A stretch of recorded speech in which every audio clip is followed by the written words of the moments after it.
Biomoléculas orgánicas. Tutor Gustavo Jaimes, estudiante James Michael O.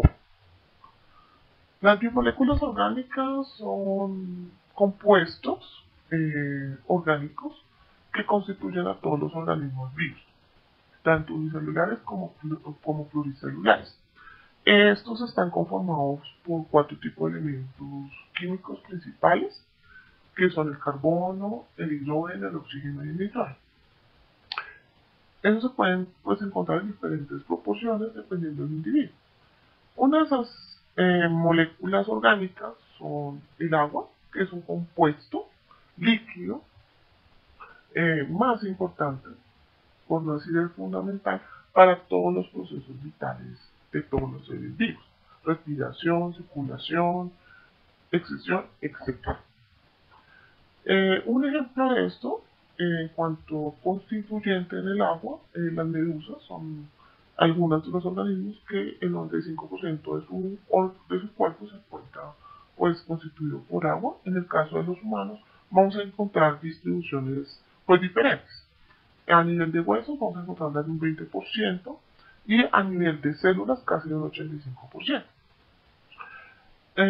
Bueno, el consumo de agua es fundamental, en especial cuando se realizan los procesos de desarrollo embrionario y lo que se encuentra en los estadios juveniles. Juveniles, en el caso propio del hombre, lo que llamamos todo el proceso de pubertad y adolescencia, puesto que los tejidos en su proceso de desarrollo mitótico van a requerir mucho más cantidad de agua para hacer sus propias replicaciones y aumento de tejido y masa corporal, fuera de la cantidad de hormonas que se requieren. Bueno, la molécula de agua estructuralmente se encuentra compuesta por 2 hidrógenos y un oxígeno. Esta distribución asimétrica corresponde a su carácter polar. Lo que pasa es que en el oxígeno hay una carga eléctrica negativa y lo que es los 2 hidrógenos van a generar un polo opuesto, que es el proceso positivo. Esto va a generar o va a permitir a la molécula generar enlaces o puentes de enlaces iónicos con otras moléculas de agua cercanas, en especial lo que requiere a oxígenos y poder lo que llamamos o denominamos la tensión superficial, desde la parte física del agua. Bueno, en cuanto a compuestos orgánicos, estos elementos que ya hablamos de biomoléculas, van a conformar el agua, pero también pueden formar otras distribuciones, otras organizaciones dentro de distintas cadenas, que son principalmente en estos grupos los carbohidratos, lípidos, proteínas y ácidos nucleicos, que son los que vamos a encontrar en todo organismo vivo. Principalmente los 3 primeros van a ser tanto fuente de energía como fuente de reserva o también como constituyentes estructurales. En especial lo que hoy llamamos las proteínas van a ser los componentes estructurales de los tejidos en organismos pluricelulares. Cada uno de estos grupos van a presentar propiedades físicas y químicas diferentes que les confieren unas características metabólicas particulares dentro del organismo y en la conformación y producción de energía. Bueno, carbohidratos. Los carbohidratos son compuestos a base de carbono. De aquí en adelante todos van a presentar carbono, pero en el caso de los carbohidratos, por lo general, van a contener 6 carbonos, 5 o inclusive un poco más. Estos son la principal fuente de energía en el organismo, se adquieren de manera extracelular en diferentes grupos de alimentos, frutas principalmente, vamos a encontrar unos de caracteres con gran cantidad de azúcar, pero también en compuestos ricos en almidón, como son los panes, yuca, etc. Todo lo que sea panadería también va a incluir una gran fuente de energía. Aquí vemos que forma un enlace doble nuestro oxígeno, nuestro grupo carbonil, con el primer carbono, que es una de las características de este ejemplo que se coloca acá para explicar lo que es la glucosa, que es uno de los azúcares pues, más comunes y más sencillos que presenta a nivel de rutas metabólicas en el ser humano y en otros seres vivos. Bueno, vamos a encontrar una clasificación de estos azúcares o carbohidratos que vamos a ir mencionando a continuación. Entonces, el primer grupo son los monosacáridos. Son también parte de los azúcares. Monosacáridos son azúcares simples.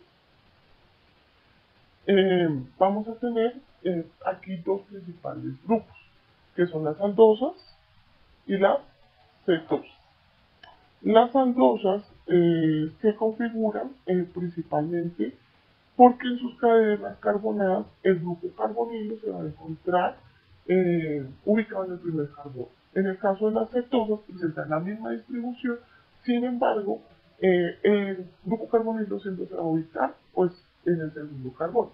Más adelante se va a profundizar en cuanto a su estructura y cómo es, de qué manera esto se genera. Entonces, las aldosas se van a resaltar que se pueden clasificar conforme a la cantidad de carbonos presentes. Cuando están conformadas por tres, las vamos a denominar aldotriosas. En el caso de las cetosas ocurre lo mismo, pero se va a denominar cetotriosa. Cuando tenemos una aldosa de 4 carbonos, aldocetrosas. Y en el caso de las cetosas las vamos a llamar cetocetrosas. Cuando tenemos una cadena carbonada de 5, tanto en aldosas y cetosas, vamos a encontrar que para las aldosas se va a denominar aldopentosa y en las cetosas se va a llamar cetopentosa.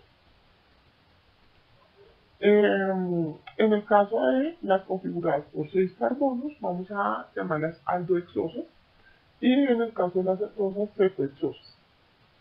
Cabe decir que aquí estos compuestos orgánicos, como su distribución lo indica, vamos a denominar la primera parte conforme a la raíz es algo, en el caso de las aldosas, y en el caso de la cetosa la raíz va a ser parte de su primer nombre, acet, que hace referencia al grupo funcional que estamos trabajando, y por último pues se va a denominar un prefijo conforme a la cantidad de carbonos que hay presentes en estos azúcares.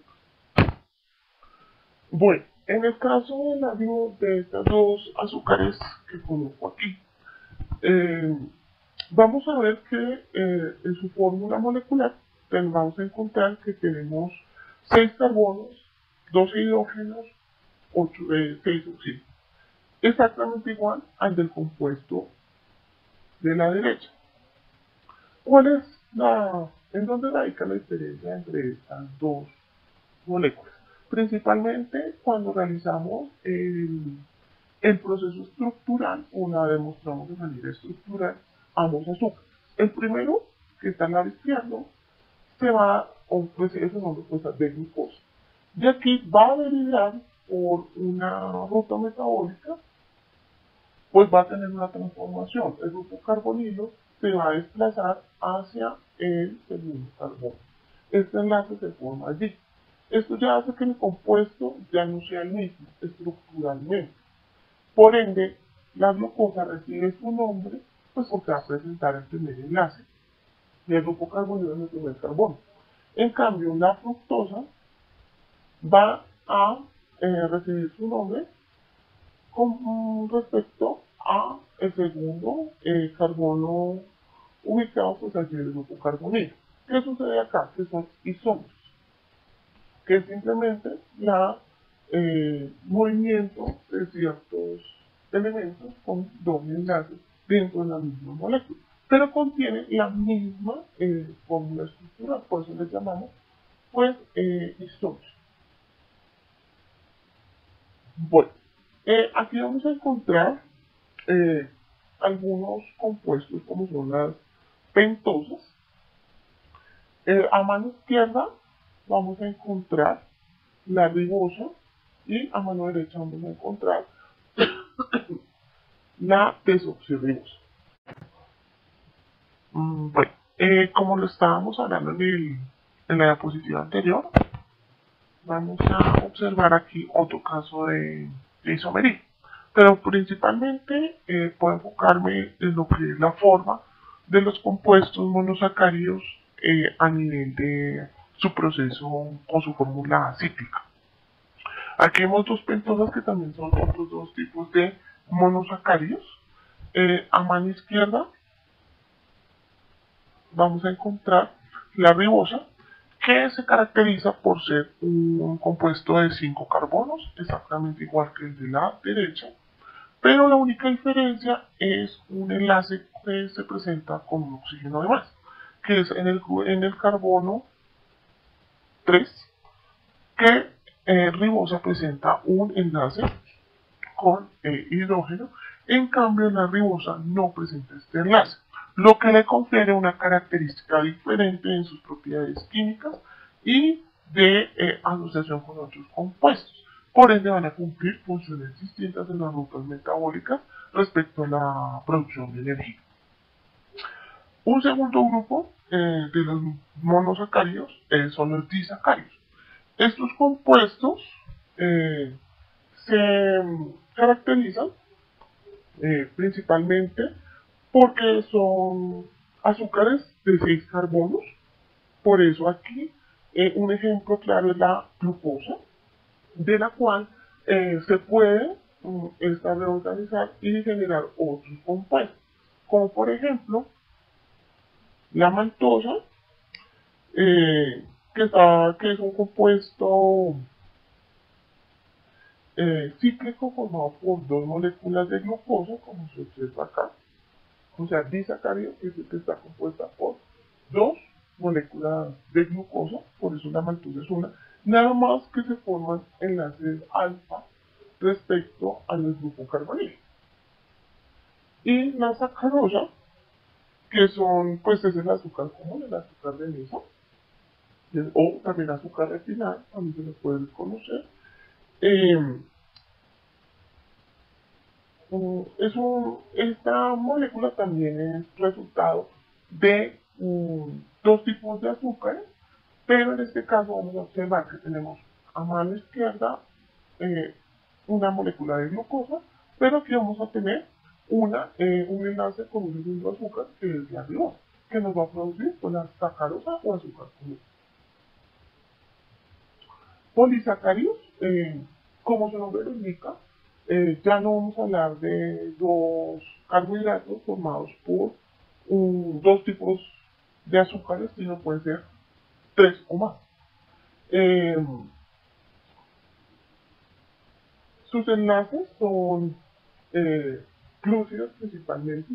Algunos, dependiendo de su asociación con el agua, pues van a tender a perder oxígenos y transformar algunos enlaces simples a sencillos o formar algunos enlaces triples. Bueno, en cuanto a los polisacáridos, a continuación pues, se muestra, por ejemplo, un almidón o amilosa eh, no ramificado. ¿Qué significa que no sea ramificado? O sea, que es uno de los, dentro de los polisacáridos, uno de los más simples, pero es una molécula de alta complejidad porque constituye varios entregados entre un glucógeno y varias unidades de glúcidos, como lo observan acá. Tenemos diferentes glúcidos que van formando esta cadena de carbonos y empiezan a formar como una especie de ramificación helicoidal. Por lo cual, pues el rompimiento de esta molécula va a requerir un alto nivel de energía, que por lo mismo, a través del proceso de digestión, en el caso del ser humano, en el proceso de digestión química que ocurre en el estómago, los almidones se rompen en un primer momento por acción del ácido clorhídrico y posteriormente pues se van a convertir en azúcares monosacáridos más simples en glucosa por acción de la insulina. Lípidos, en cuanto a lípidos, esto es el segundo pues, grupo de biomoléculas. Los lípidos pues, son productos bioquímicos cadenas también carbonadas de hidrógeno y oxígeno. Sin embargo, el oxígeno va a estar en menor proporción en cuanto a su cadena pues, de composición a comparación de los carbohidratos. Estos son compuestos que no son solubles en agua, por lo general son hidrofóbicos, algo que se olvidó mencionar anteriormente, pues los carbohidratos son fácilmente solubles en agua, es una de sus propiedades. Eh, los aceites pueden ser, pues que no son polares, son solubles en éter, cloroformo o benceno principalmente. Algunas de las funciones que estos compuestos orgánicos cumplen son de ser de reserva de energía, barrera o cubiertas aislantes en caso de organismos pluricelulares, o se forman capas de lípidos en cada uno de los órganos, y en el caso de las plantas pueden pues, también formar algunas capas como las sedes. De componentes estructurales, por ejemplo, en las membranas de las células, vamos a encontrar que uno de los componentes pues, fundamentales son los fosfolípidos y también constituye un aislante térmico o un aislamiento térmico corporal en el caso de los organismos con sangre caliente. Bueno, también pueden servir como supresores de compuestos complejos, como vitaminas y algunos procesos pues, hormonales. ¿No? Estos compuestos, algunos ejemplos de esos pues, son las grasas comunes con lo que consumimos, como las mantequillas, grasas para aceite, para motor, pero a nivel de compuestos orgánicos vamos a encontrar esteroides, fosfolípidos, ceras, principalmente. Mm, los lípidos, en cuanto a lípidos, vamos a tener una clasificación que se clasifican en tres grandes grupos, que son los lípidos simples, los lípidos complejos y los lípidos derivados. En el caso que estamos observando, aquí vamos a encontrar dos lípidos simples que se caracterizan por ser en algunos casos ser saturados, como lo observan aquí. Vamos a encontrar en el segundo, que es un lípido saturado, porque no tenemos ningún espacio, ningún carbono libre para formar enlace con algún hidrógeno, a comparación de esta primera molécula, que en el carbono 6 vamos a tener un espacio libre, o sea que esto es un lípido insaturado, totalmente igual que en el carbono 9 y 10 principalmente.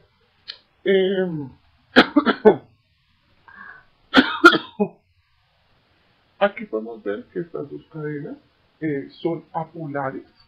¿Por qué decimos que son apolares? Pues son apolares porque no forman en ninguna circunstancia algún enlace con oxígeno.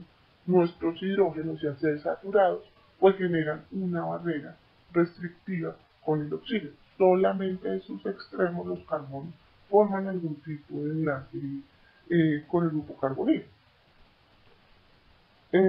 Aquí vemos pues dos clases de ácidos, en este caso son ácidos grasos, uno es saturado y otro pues saturado, como ya lo expliqué. Bueno, las ceras es nuestro segundo pues grupo de estos, nuestro primer grupo, disculpe, de lípidos. Son similares pues a las grasas y aceites, excepto algunos ácidos grasos pues que van a constituir algunas partes de algunos organismos, sino que pues en su estructura principal van a formar pues las hojas de las plantas en la parte superficial. Ellas en su gran mayoría tienen un aislante térmico que pues son las ceras, y estas ceras, como no son solubles en agua, pues permiten generar un aislamiento. Por eso vemos el rocío de las mañanas en las flores. También podemos encontrar en la cobertura de muchas frutas. En este caso, las manzanas presentan cera, y que les confieren ese color brillante. También vamos a encontrarlos en el tallo de las hojas, en este caso es una planta con tallo subterráneo. Estos también van a presentar ceras en la parte superficial, ¿listo? Para, como parte pues de los protecciones y expresiones que hacen. También en algunos animales vamos a encontrar que la cera se produce a lo que son a nivel de plumas, como en las palomas u otras aves. En el caso del ser humano, lo que son todas las vellosidades y gran parte de la piel, que es una isla. Lípidos complejos, nuestro segundo grupo. Aquí vamos a encontrar que estos lípidos complejos se caracterizan principalmente por ser ya no solo cadenas saturadas de lípidos, sino que van a tener un segundo componente, que es el grupo fosfato.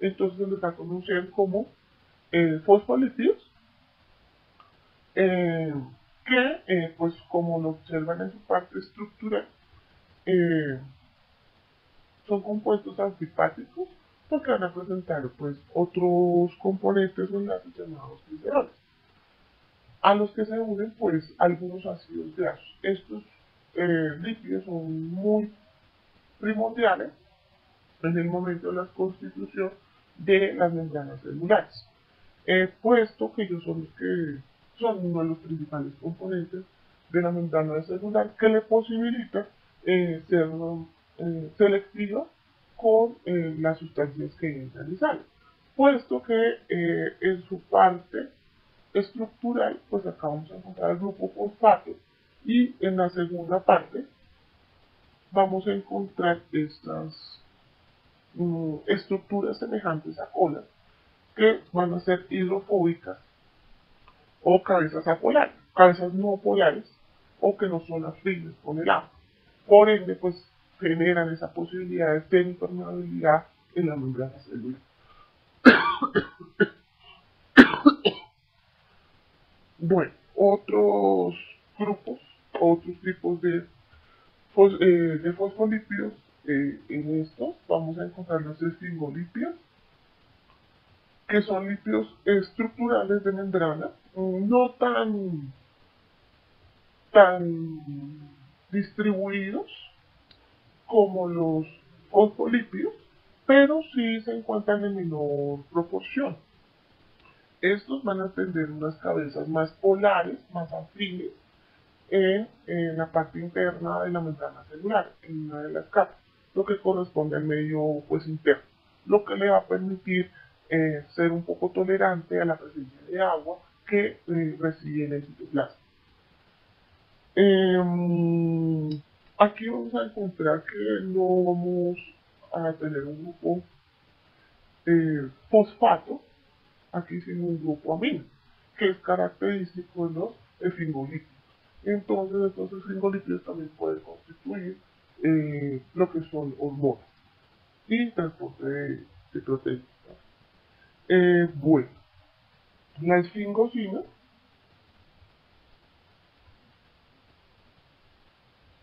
bueno, las ceramidas es otro ejemplo de esfingolípidos. También, pues observemos que es una cadena larga, que pues los lípidos tienen una distribución mucho más compleja que los carbohidratos, saturados por lo general, y volvemos a encontrar un grupo amino, que se puede pues enlazar con otro tipo de hormona, o en este caso las ceramidas, que es un segundo ejemplo de esfingolípido, que va a constituir también algunos constituyentes en cuanto a aminoácidos. Vemos que pues aquí hay un radical libre que me va a posibilitar pues ese enlace.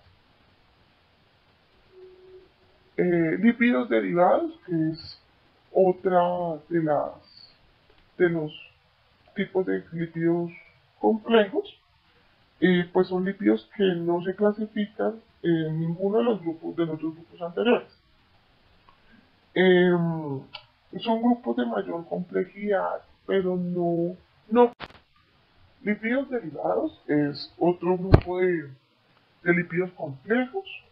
Estos no se clasifican en ninguno de los otros dos grupos, puesto que son cadenas más cortas de lípidos a comparación de los otros dos, siguen siendo saturados, pero cumplen funciones pues diversas. Entonces vamos a tener los esteroides, que aquí vemos uno compuesto por 4 carbonos, con dobles enlaces y es isopropeno. Los metilbutadieno, que es conocido comúnmente como vitamina A. Conocemos que la vitamina A pues cumple función a nivel de pigmentación de la piel y también de algunos fotorreceptores en los ojos. Eh,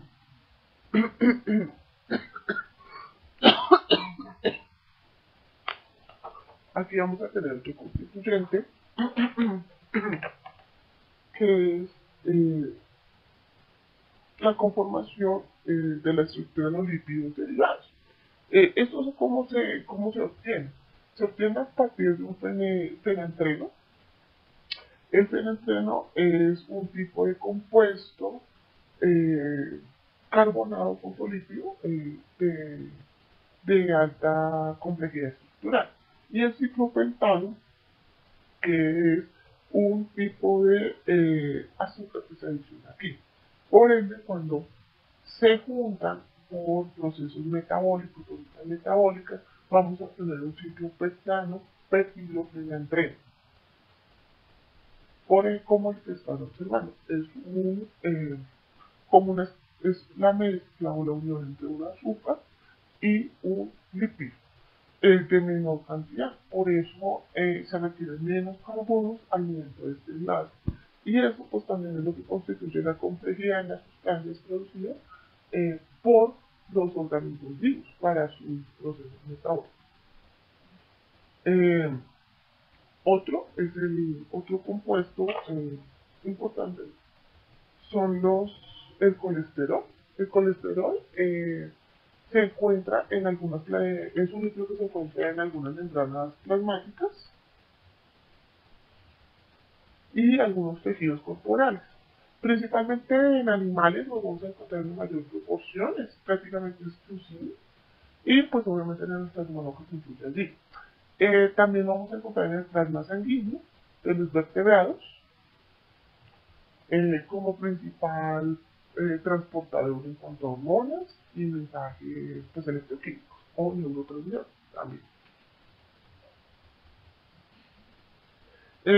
Bueno, algo importante que mencionar en el caso del colesterol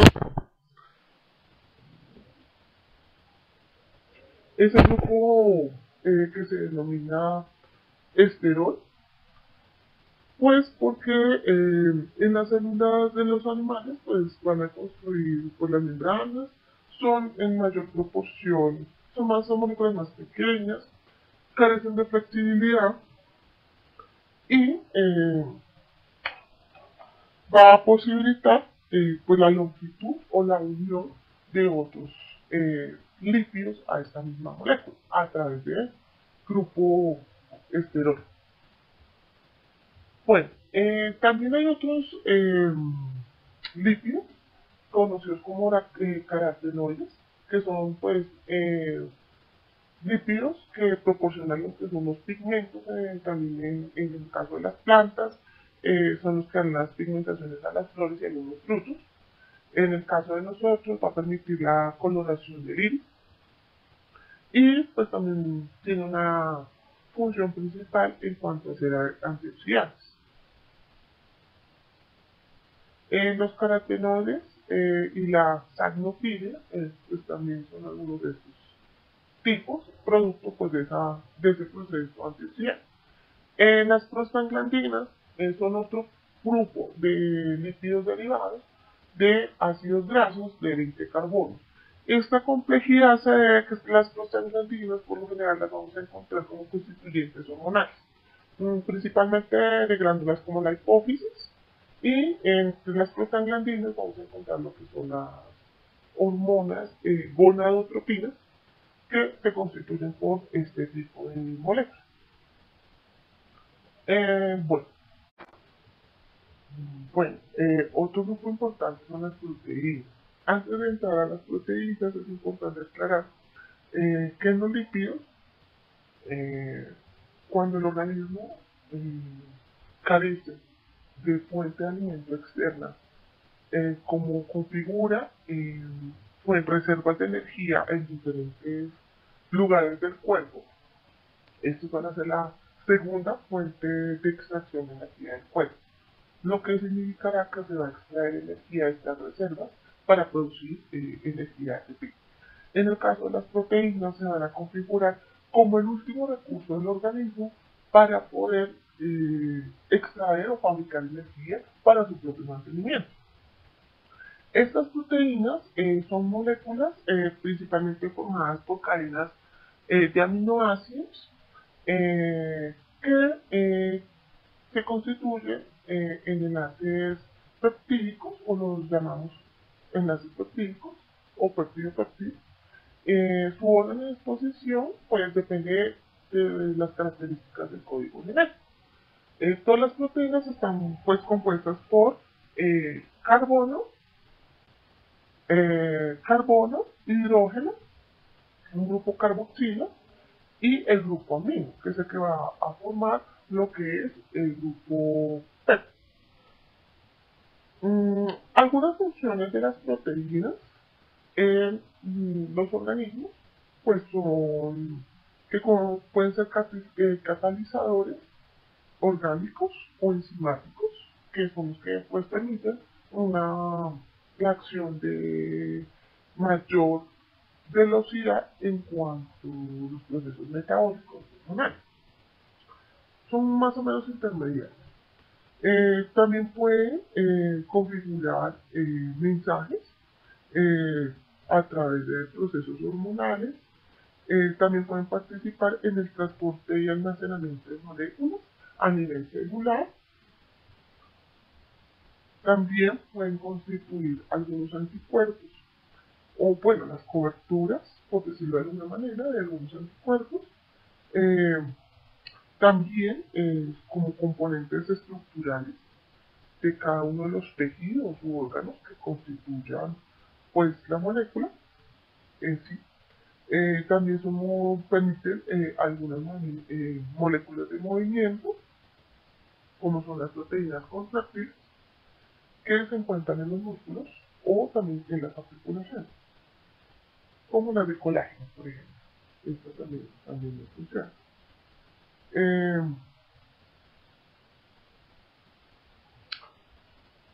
Vamos a continuar con algunos tipos de aminoácidos que estructuran principalmente pues, las proteínas.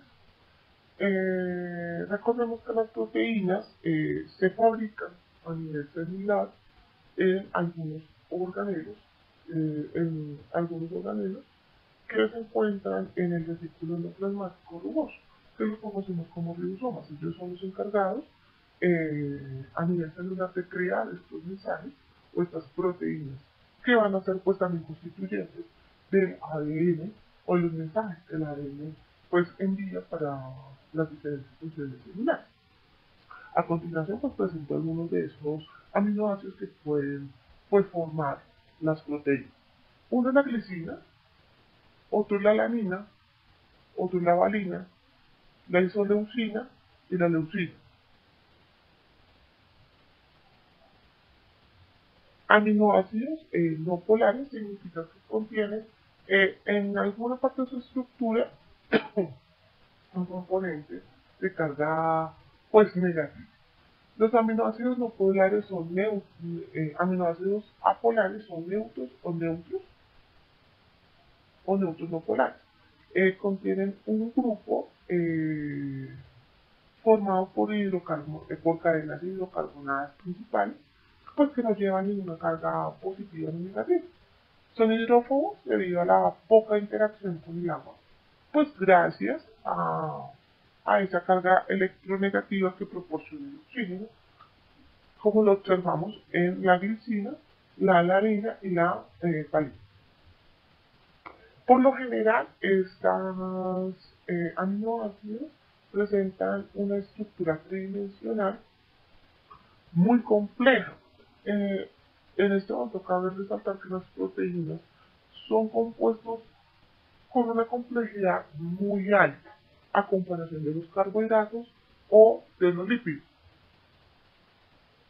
puesto que van a tender a presentar una forma enroscada o de enrollamiento muy compleja del mismo compuesto orgánico que se está trabajando. Aminoácidos polares son aquellos que presentan sus cargas. Son aminoácidos con un grupo ácido o básico. Ácido quiere decir que tienen un grupo de cadena lateral ácida presente por hidrógeno y o de hidrógeno o un oxácido principalmente. Aminoácidos básicos o catiónicos. Catiónicos porque van a presentar pues, ciertas cargas, ¿no? Son aminoácidos con cadenas laterales que poseen grupos básicos cargados de carácter que los hacen muy hidrofílicos. ¿Esto pues, qué significa? Que son compuestos como la lisina, la arginina, que van a tener, pues, en vez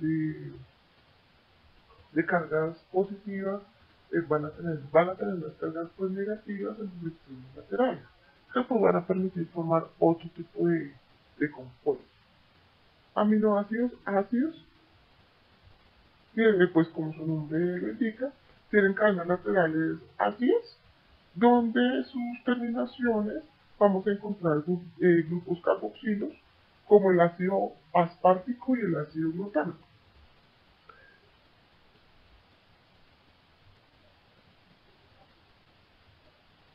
Antes de entrar a los aminoácidos ácidos, es importante decir, devolvernos a aclarar que los aminoácidos básicos eh, van a tener pues varias eh, mm, funciones, ¿sí? Para ser más claros. Los aminoácidos asparticos y el glutámico en este caso, ellos son sucesores o donadores de protones, en especial en el caso de intercambio de información en el RNA, porque en el momento de la producción el grupo carboxilato va a estar siempre con una carga pues negativa. En este caso son los aminoácidos básicos aniónicos, pues son aniones y cationes, van a tener una carga pues negativa.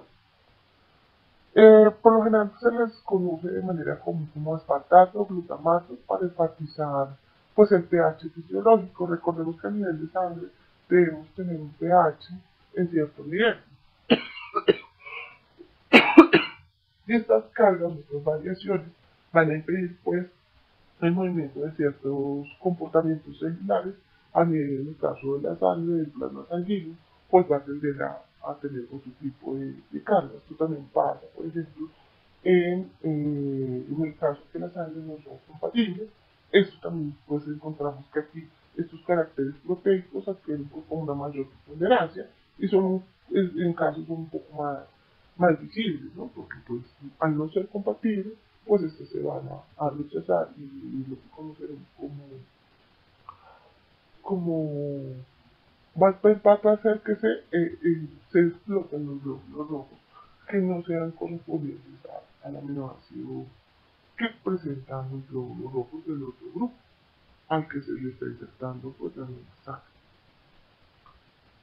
Bueno, eh, formación de los péptidos. En cuanto a la formación de los péptidos, como ustedes lo observan, vamos a ver que aquí tenemos un dipéptido, del cual se deriva por acción del agua, rompe estos enlaces, hidrógeno, del nitrógeno, o sea, el grupo amino de la cadena del lado derecho, rompe estos enlaces, rompe el enlace que presenta este hidrógeno. Bueno, a continuación vamos a hablar de la formación de péptidos. Bueno, principalmente la formación de los péptidos o de las proteínas ocurre pues, a nivel celular, ¿no? Estos a nivel celular se forman en los ribosomas de las células por acción del RNA. ¿Sí? Más adelante hablaremos a propósito de cómo el RNA influye en esta fabricación de proteínas. Bueno, ese proceso pues, va a iniciar por la reacción de un grupo carbonilo, que lo vemos acá, en este caso el primer grupo amino, que va a reaccionar o va a interactuar con el grupo amino de la segunda molécula pues, que observamos a la derecha. Esta interacción va a hacer que se genere pérdida de agua y va a producir un péptido o un dipéptido, perdón, un dipéptido, ya vamos a tener pues cadenas de aminoácidos simples y vamos a tener una cadena doble con dos aminoácidos que producen un péptido. Como observan, este grupo carbonilo me va a permitir generar va a interactuar nuevamente con un nuevo grupo, otra cadena sencilla con otro aminoácido, también va a interactuar y me va a formar un tripéptido, va a interactuar nuevamente, se va a perder la molécula de agua y este grupo amino se va a enlazar en este grupo de R2, que es una cadena adicional, formando pues un tripéptido. Bueno, clasificación de las proteínas. En cuanto a su clasificación, va a tener varios criterios para eso. Un primer criterio es según su formación. Las proteínas simples u holoproteínas son aquellas que están formadas exclusivamente por aminoácidos. Un segundo grupo son las proteínas conjugadas que se caracterizan por tener una proporción significativa de no aminoácidos o grupos prostéticos. De acuerdo a esos grupos, se van a dividir en 5 grupos más, o 5 subgrupos.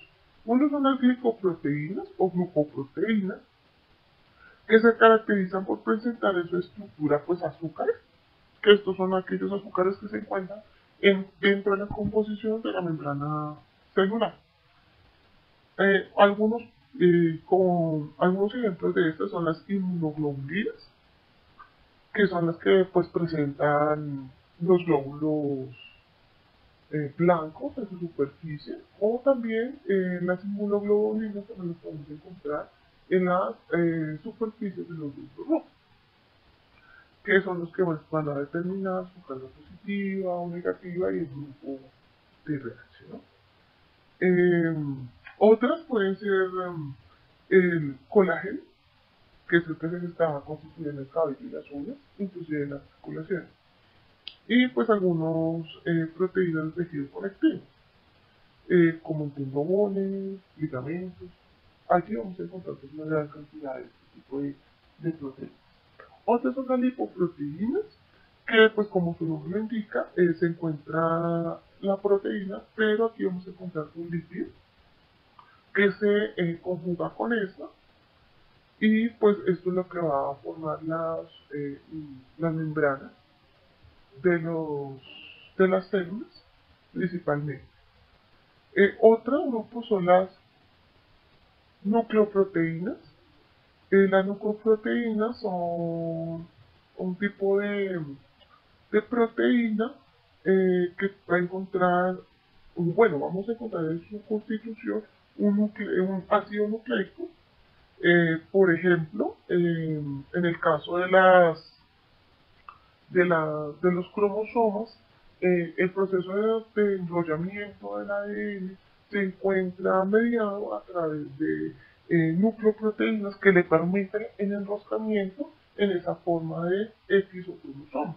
También vamos a encontrar en los ribosomas las nucleoproteínas. Pues recordemos que en los ribosomas pues, se produce también algunos tipos de RNA.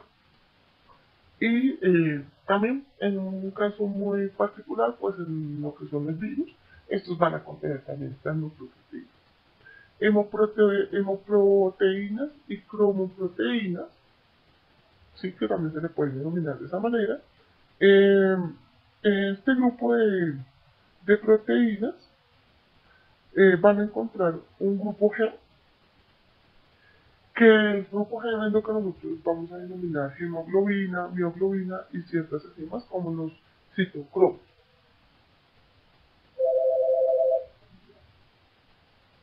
Bueno, en cuanto a la clasificación de las proteínas, existen varios criterios para clasificarlo.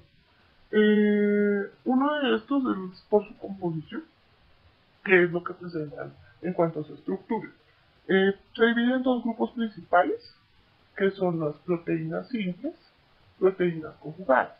Las proteínas simples están formadas pues, exclusivamente por aminoácidos, que hemos venido pues, hablando anteriormente, y son largas cadenas. En el caso de las proteínas conjugadas, pues estas no van a presentar pues solamente aminoácidos, que se van a no presentan un aminoácido concreto, sino van a presentar un grupo amino, pero a la vez va a estar acompañado por otro grupo de, diferente a las proteínas. ¿Cuáles vamos a tener acá? Vamos a tener las glicoproteínas, las lipoproteínas, nucleoproteínas y las metaloproteínas. Las glicoproteínas o glucoproteínas se caracterizan pues, por presentar un azúcar en su estructura fuera de su grupo amino y pues va a estar presente en lo que nosotros llamamos tejidos conectivos, como por ejemplo el colágeno, en las articulaciones y también a nivel de la estructura de la membrana celular de las diferentes células corporales. Las lipoproteínas, que son células conjugadas, se encuentran pues acompañadas el grupo amino por un grupo de una cadena de lípidos, que aquí vamos a constituir lo que son los lipoproteínas, ¿no? Que también son constituyentes de la membrana celular. Las nucleoproteínas son proteínas que se encuentran pues acompañadas no solo por el grupo amino, sino por un ácido nucleico. Y estas a la vez van a presentar una constitución exclusiva en lo que llamamos RNA y DNA, o sea, la información genética de la célula. Solamente pues podemos encontrarlas en ribosomas y en la información genética de algunos virus. Metaloproteínas son moléculas con iones metálicos que constituyen un grupo G. Principalmente son compuestos que configuran lo que son todos los procesos enzimáticos. En el caso de la digestión, pues vamos a encontrar una gran cantidad de enzimas ricas en enlaces católicos. Hemoproteínas o cromoproteínas son unas proteínas muy particulares que configuran en especial lo que es la hemoglobina, la mioglobina y ciertas enzimas de citocromos, porque presentan un grupo G en su estructura. Otro criterio para una segunda clasificación de las proteínas es conforme o de acuerdo a su morfología y solubilidad. Proteínas fibrosas principalmente son insolubles en agua, pueden presentar moléculas alargadas con un variado número de polipéptidos. Tienden a tener pues, un cierto grado de elasticidad, fragilidad o ductilidad. es decir, que no son fáciles de romper. Su principal función radica de ser de manera de soporte y estructural. Por ejemplo, las fibrillas que constituyen a los músculos, ellas tienen una ductilidad, una fragilidad que les da pues el soporte estructural a nuestro sistema locomotor. Algunos componentes de estos son la elastina, el colágeno, la queratina, fimbrina y entre otros compuestos que pues se puedan encontrar. Bueno, hay un segundo grupo en esta clasificación que son las proteínas globulares.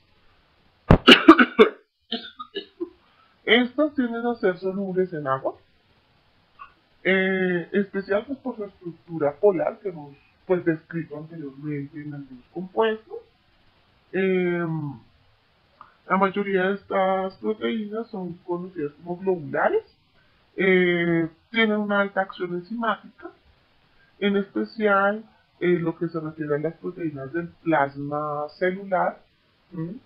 Y lo que se refiere también a las proteínas de membrana, en especial aquellas que son transportadoras o que cumplen una función de transporte dentro de la membrana. Esta a su vez se clasifica en algunos grupos o algunos subgrupos, que son uno las albuminas, que hace referencia a aquellas proteínas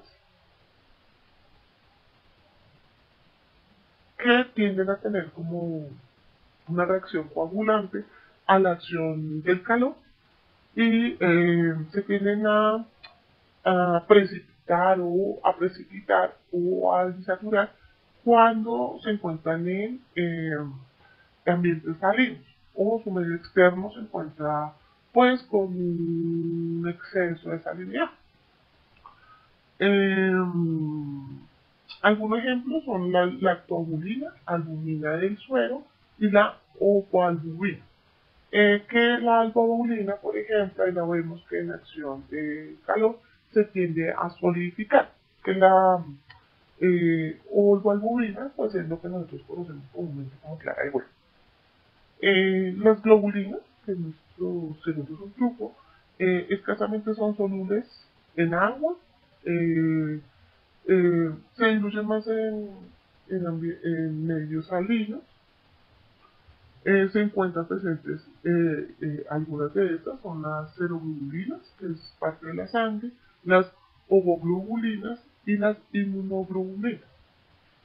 A nivel de las glutelinas, estas son solubles, no son solubles ni en agua ni en ambientes salinos, sino en medios ácidos y bases. Algún ejemplo de esto es la glutenina del trigo o el gluten.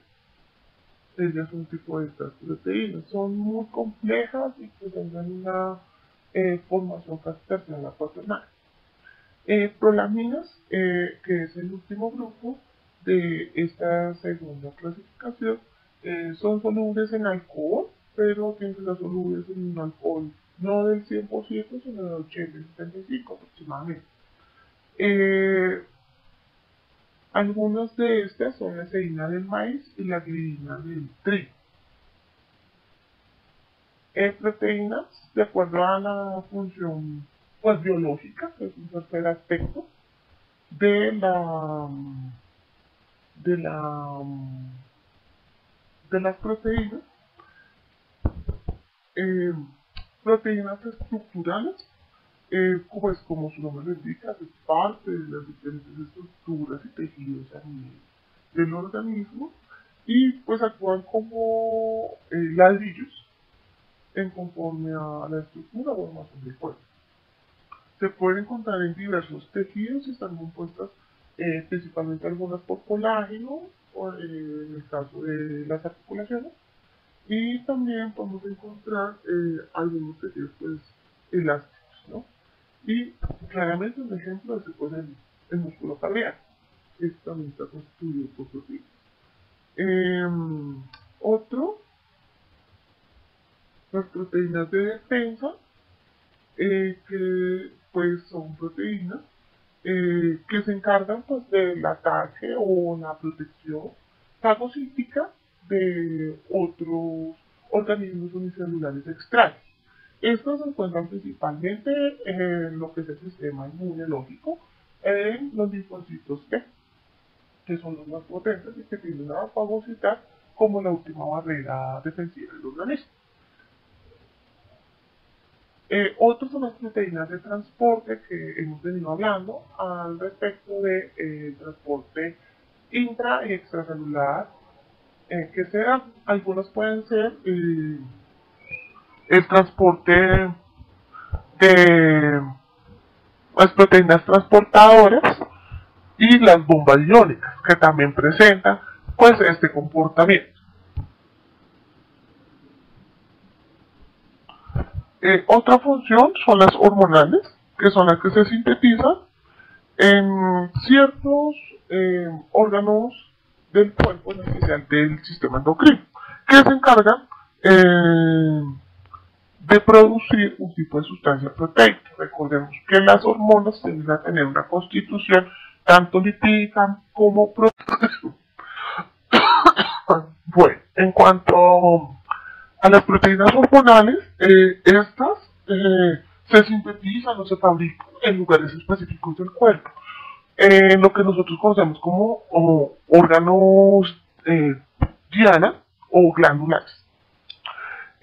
Recordemos que las glándulas tienden a producir unas proteínas, unas sustancias hormonales, básicamente formadas por una parte lipídica y una parte proteica, que es lo que permite enviar el mensaje a todas las partes del órgano, hacia el órgano diana. Eh, las proteínas catalíticas o enzimáticas son capaces de modificar su forma, dado que las células o tejidos pues se pueden desplazar o presentan alguna especie de movimiento de contracción y relajación. En este caso pues el músculo cardíaco es uno de ellos, pero también podemos tener en cuenta el músculo liso, como el esófago, que presenta movimientos involuntarios de contracción y relajación para el transporte del bolo alimenticio a través de él hacia el estómago. Proteínas factores de crecimiento. Estas proteínas tienen como función principal estimular la velocidad del crecimiento y la división celular o la división mitótica pues en los diferentes etapas de desarrollo, ya sea por regeneración del tejido o porque se encuentra el organismo en proceso de crecimiento y desarrollo. Las proteínas contráctiles son aquellas que permiten pues también modificar su forma, posibilitan ser... hay un error ahí, disculpe. Las catalíticas no son las que permiten el movimiento contrario, son las que permiten que ocurran ciertas reacciones con mayor velocidad en el proceso de transformación metabólica. En el caso de la glucosa, de la respiración celular, hay intermediarios enzimáticos en la producción de la energía ATP en la mitocondria, desde la transformación del ácido pirúvico a ácido cítrico en el ciclo de Krebs. Hay enzimas que se involucran y permiten que esto ocurra a mayor velocidad. En el caso de las proteínas contráctiles, estas sí son las que posibilitan los movimientos y transforman pues su disposición, son más elásticas y producen movimientos de transporte en ciertos órganos que presentan movimiento. En el caso del esófago, como lo mencionaba, y también el intestino grueso y el intestino delgado, que también presentan este tipo de proteínas. Proteínas receptoras son las encargadas pues, de combinarse con ciertas sustancias específicas. ¿Con qué finalidad? De encontrar señales externas para mantener la inspección del medio que rodea la acción de la proteína. En este caso, pues ocurriría en todos los mensajes que se encuentran a nivel de los receptores celulares, por ejemplo en el caso de las neuronas, que hay unos neurotransmisores que me permiten una serie de reacciones. Estos también están constituidos pues por proteínas receptoras en los puntos sinápticos que van a permitir pues el transporte y la despolarización de la membrana una vez que el impulso nervioso esté pues transitando por el axón. Estructuras de las moléculas de las proteínas es la última clasificación que se da en cuanto a la estructura y pues forma de las proteínas. Vamos a encontrar una estructura primaria, secundaria y terciaria y cuaternaria. La primera, que son las proteínas más simples, se encuentra una secuencia en cadena de aminoácidos pues sencillos, como lo observan acá, entrelazados uno al otro. Vamos a encontrar, a diferencia de la segunda estructura pues proteica secundaria, que la sencilla no presenta ningún tipo de plegamiento y es una cadena lineal. En cambio, en la estructura secundaria, mi molécula ya empieza a tener algunos plegamientos, lo que implica que ocurre cuando los aminoácidos pues se encuentran en una secuencia y que van a estar interaccionando uno a otro con el hidrógeno. En cuanto a la estructura terciaria de las proteínas, ya vemos que ya la hoja pegada se comienza a transformar en diferentes hélices y va a encontrar un mayor plegamiento. Eso ocurre cuando ciertas atracciones están presentes entre las hélices alfa de mis constituyentes de hidrógeno contra los plegamientos de las hojas de la proteína que no corresponde a los hidrógenos alfa. Y por último, la estructura cuaternaria, una de las más complejas de la mayoría de proteínas, es cuando la proteína tiene más de una cadena de aminoácidos. Aquí vemos una cadena, aquí pueden estar formadas por 2, aquí puede estar por 3 a 5 aproximadamente, y cuaternaria pues de 4 cadenas de aminoácidos en adelante. Y pues se van a plegar aún más. Por lo general, estas últimas estructuras, esta estructura cuaternaria, pues es la que se encuentra en la constitución de los cromosomas. Bueno, vamos con el último grupo, que son los ácidos nucleicos. Bueno, ácidos nucleicos. Los ácidos nucleicos son el último grupo de biomoléculas. Es uno de los más importantes, por no decir que el fundamental, puesto que se encuentran presentes en lo que es la expresión genética y los caracteres hereditarios que presentamos todos los organismos conocidos como información genética. Bueno, estos ácidos nucleicos van a constituir dos tipos de moléculas, que son los moléculas de ADN, ácidos desoxirribonucleicos, y RNA, ácido ribonucleico, que le encontramos un modelo de ello a mano izquierda, el DNA, y a mano derecha el de ARN, que es uno de los tipos de RNA, que es el transferencia. Bueno, en cuanto a sus componentes, a nivel de ambas moléculas vamos a encontrar pues un azúcar, una base nitrogenada y un grupo fosfato. Lo mismo vamos a encontrar en RNA. Lo único que distingue a ambos ácidos nucleicos es su composición en la base nitrogenada. En cuanto a bases nitrogenadas, vamos a encontrar la adenina, base de adenina, que siempre va a ir emparejada con guanina. Adenina y guanina, que son nucleótidos con un enlace doble, y las pirimidinas, que son la citosina o la tiamina, que presentan enlaces sencillos entre su estructura. Adenina por lo general siempre va con timina y guanina siempre va con citosina en la conformación de los nucleótidos en el DNA. Lo mismo, vamos a tener la misma distribución en RNA, pero varía en cuanto a una de las pirimidinas, que no vamos a encontrar presencia de timina, sino en vez de timina vamos a encontrar uracil dentro de su estructura. Recordemos que el ADN es una cadena de doble hélice en comparación al ARN, que es una cadena sencilla de una sola hélice.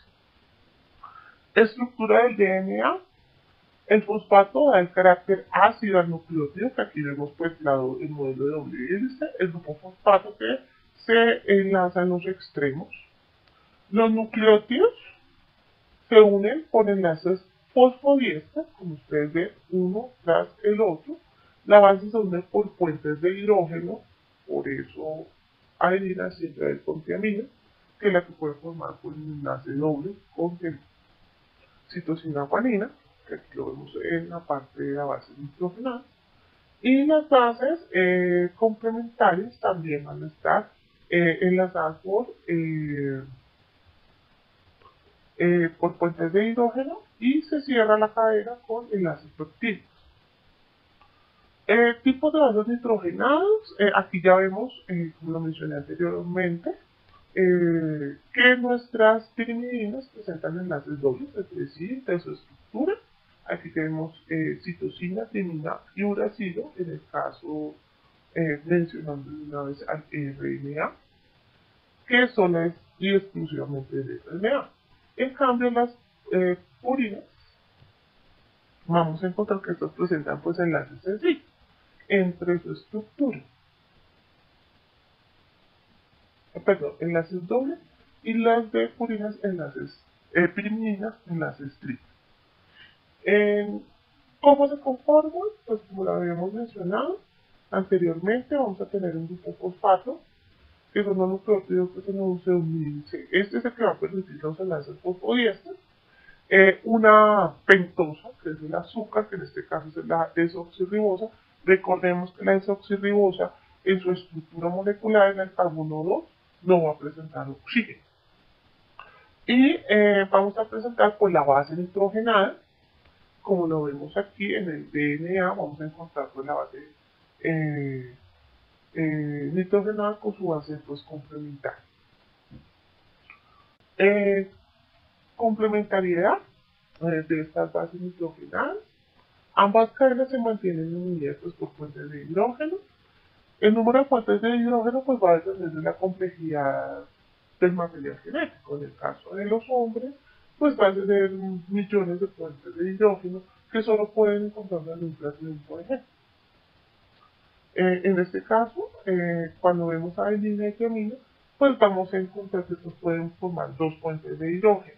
Recordemos que hay un enlace triple entre la adenina y entre un enlace sencillo de adenina hacia timina, que solo tienen un solo punto de la base complementaria, pues el enlace de puente de hidrógeno puede tener su capacidad. En cuanto a nuestro segundo caso, guanina citosina, podemos ver que se forman tres puentes de hidrógeno, donde se puede realizar pues cualquier enlace sencillo, donde el elemento pues tenga capacidad de poderse pues adherir a él. A nivel del ARN o ácido ribonucleico, es una cadena sencilla que se diferencia a comparación del DNA porque es una sola cadena sencilla. El DNA es el único que puede salir del núcleo de la célula. El ADN, en cambio, mantiene más encerrado dentro del núcleo celular. El RNA es el que se encarga pues, de llevar o traer mensajes propios del núcleo celular hacia el resto de organismos. En la mayoría de organismos vivos, todos presentan RNA, excepto los virus. Estos no presentan RNA. Bueno, como mencionaba, diapositivas anteriores, en cuanto a estructura del RNA, vamos a tener un grupo fosfato, nuevamente, vamos a tener la pentosa, pero en este caso vamos a tener una ribosa, que aquí, como lo observan en el carbono 2, ya encontramos el enlace oxígeno-hidrógeno, que la caracteriza. Y a diferencia del ADN, vamos a encontrar una base nitrogenada exclusivamente, porque esto es lo que va a permitir que mi RNA conforme solo una cadena sencilla y pueda llevar un mensaje. Y ese pues, mensaje va a estar en un lenguaje que es el lenguaje de aminoácidos. Bueno, funciones del RNA. Tiene varias funciones. La primera, copiar los mensajes del ADN. Posteriormente, ser un RNA mensajero. Y por último, un ARN transcripcional, que es el último que se encarga de la transcripción celular. ¿Qué ocurre? El DNA va a generar o formar un RNA copia, que es el que posteriormente va a recibir el nombre de mensajero. Esto es el que sale del núcleo celular. Es transportado por el retículo endoplasmático hacia los ribosomas que se van a encontrar en la parte superior, que son constituidos por dos subunidades, la cual va a tener la capacidad de leer el RNA mensajero. El RNA ribosomal se va a encargar de hacer la lectura de las cadenas de nucleótidos y transformarlas en aminoácidos a través del RNA de transferencia, que es el que da lectura al mensaje. Aquí los vemos: RNA mensajero, ARN transferencia y ARN ribosomal. ARN mensajero, su función es copiar la información del ADN y llevarla hasta el ribosoma. Esto solo es propio de organismos eucariotes. En el caso del ser humano ocurre lo mismo que en cualquier otro ser vivo. Tiene una vida muy corta. Por lo general es destruido por la ribonucleasa, que es una enzima que destruye las RNA mensajeras. ARN transferencia, por lo general tiene esta forma de anclaje o de llave. Él es el encargado de transportar los aminoácidos hasta los ribosomas. O sea, este RNA es el que va a transferir. Él tiene un brazo que le vamos a denominar anticodón y tiene tres bases nitrogenadas que se anclan a la primera cadena. Bueno, el RNA de transferencia es nuestro segundo tipo de RNA. Su función pues, es transportar el RNA mensajero hacia el ribosoma, donde va a generarse el proceso de lectura de los nucleótidos o de las tripletas de las bases nitrogenadas para poderlas transformar en aminoácidos por la unidad sub 1 y sub 2 del ribosoma. El ARN ribosómico es un tercer tipo y último. Agrupa pues varias ARN diferentes, ¿sí? En su totalidad. Es el encargado pues de fabricar propiamente los aminoácidos y ir formando de a pocos las proteínas o las cadenas peptídicas. Algunos de estos son los ribosomas. También tienen capacidad de hacer una especie de maduración de esta proteína en la parte superficial del retículo endoplasmático. Bueno, para concluir y para cerrar la presentación realizada, el ADN y el RNA presentan diferencias en cuanto a estructurales y químicas. Entonces, a nivel de cadena, pues recordemos que el ADN presenta una cadena doble helicoidal y el RNA solo va a presentar una cadena sencilla. Varían en el tipo de azúcar. El DNA presenta una pentosa desoxirribosa. El RNA también presenta la pentosa, pero va a ser ribosa. Las bases nitrogenadas son distintas. Vamos a encontrar, pues derivan o difieren de una sola. Que en el caso de la adenina vamos a encontrar adenina, tiamina, guanina, citosina, y en RNA, adenina, uracilo, guanina, citosina, en reemplazo uracilo de tiamina. Y eso hace exclusivo al ARN a nivel estructural. Las uniones ocurren adenina-tiamina, igual que tiamina-adenina, guanina-citosina o citosina-guanina. En el caso de RNA, ocurre adenina-uracilo, uracilo-adenina, guanina-citosina, citosina-guanina. El lugar también varía. El ADN se encuentra restringido al núcleo celular. Él no puede salir de allí. Solo tiene consignado pues toda la caracterización fisiológica, anatómica, estructural del organismo vivo. Y también puede estar presente ese ADN en otros órganos por parte pues, del proceso de evolución. En el caso de las mitocondrias y los cloroplastos, que son los únicos órganos celulares que presentan ADN aparte del núcleo. El ARN, en consecuencia, pues puede entrar y salir de la célula fácilmente, pero se regresa rápidamente en el citoplasma y su única misión es llegar al ribosoma. Tipo, solo hay un tipo en el caso del ADN, pues con dos modalidades, cloroplasto y mitocondrias. Y en el caso del ARN vamos a encontrar tres tipos, mensajero, de transferencia y ribosoma. En cuanto a función, el ADN contiene la información pregenética de orden y síntesis proteica de toda la configuración hereditaria y caracteres hereditarios del organismo. Como lo dije anteriormente, desde su parte estructural, anatómica y fisiológica, como un manual de instrucciones complementario. Sin embargo, pues está escrito en un idioma diferente, por lo cual el ARN debe formar copias de esos mensajes, transferirlos y transformarlos en proteínas accesibles.